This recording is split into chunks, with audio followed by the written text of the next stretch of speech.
नमस्तु नमस्तु नमस्तु। मुनिश्री, मेरा प्रश्न देवशास्त्र गुरु में एक पंक्ति से संबंधित है जो इस प्रकार है। जड़ कर्म घुमाता है मुझको, ये मिथ्या भ्रांति रही मेरी। मैं राग द्वेष किया करता, जब परिणति होती जड़ केरी। तो सारा जगत तो मुनिश्री कर्मों को ही उत्तरदायित्व मानता है, हमारे दुख सुख पाप पुण्य। फिर इसमें इसको मिथ्यात क्यों कहा है? देखिए, इस पंक्ति को अगर सीधे सीधे देखते हैं तो गलत दिखता है, और इसकी गहराई में जाते हैं तो ये सही भी दिखता है। इसे दोनों विवक्षाओं से समझना चाहिए। जड़ कर्म घुमाता है मुझको, यह मिथ्या भ्रांति रही मेरी। इस पंक्ति के अनुसार यदि कोई सोचता है कि कर्म मेरा कुछ नहीं करता, तो ये उसकी भूल है। क्योंकि संसार में नाच नचाने वाला यदि कोई है तो कर्म ही है। तो इसको मिथ्या क्यों? बता रहा हूँ, आपकी पूरी बात सुनिए। संसार में नाच नचाने वाला अगर कोई है तो कर्म ही है, कर्म ही हमें नाच नचाता है, ये यथार्थ है।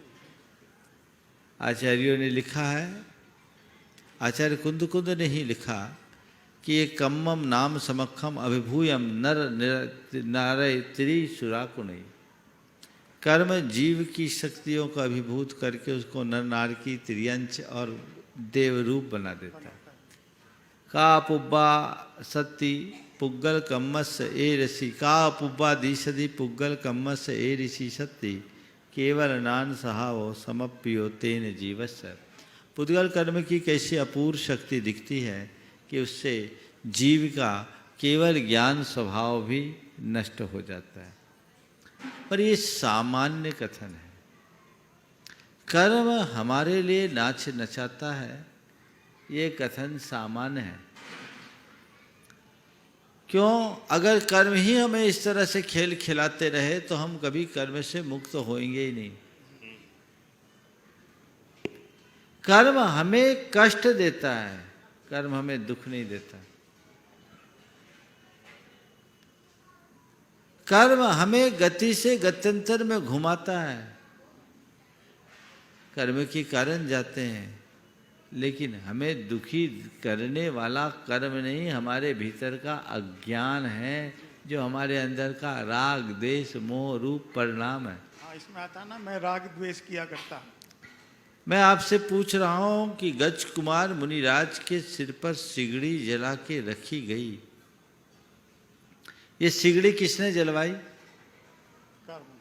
बोलो। कर्म ने। कर्म ने। लेकिन गज कुमार जी दुखी हुए क्या? जी नहीं। जी नहीं। तो क्यों नहीं हुए? कर्म मुझे दुख देता है, कर्म मुझे दुख देता है, कर्म मुझे दुख देता है, ये क्यों रटते हो? कर्म मुझे दुख नहीं देता, मेरा मोह प्रेरित परिणाम ही मुझे दुखी करता है, मेरा राग देश से युक्त परिणाम ही मुझे दुखी करता है। ये श्रद्धांत जगाओ। तो ज्ञान यदि है तभी आप कर्म की सत्ता को उखाड़ पाएंगे। तो जो मैंने बात कही उसे गहराई से समझिए और इसे अनेकांतात्मक दृष्टि से देखिए। यदि कोई व्यक्ति इस पंक्ति का अर्थ लेकर के कहता कर्म मेरा कुछ नहीं करता और अंधाधुंध प्रवृत्ति करेगी, क्या है जैसे कर्म बन जाए मेरा क्या बिगड़ने वाला, तो वह अज्ञानी है। ऐसा कहने वाला अज्ञानी।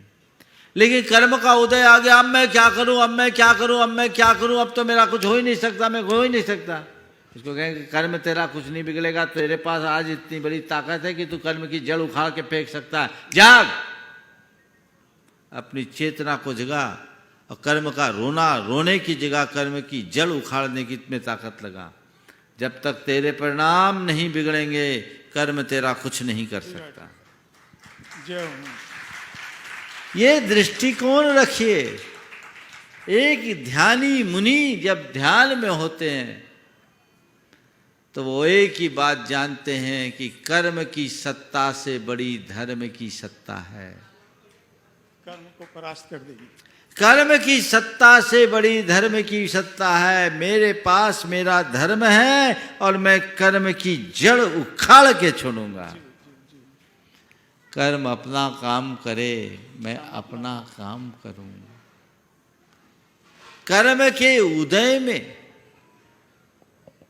शुभ अशुभ परिणाम होंगे, लेकिन मैं उस शुभाशुभ परिणाम से प्रभावित होऊं ही, ये मेरे ऊपर है।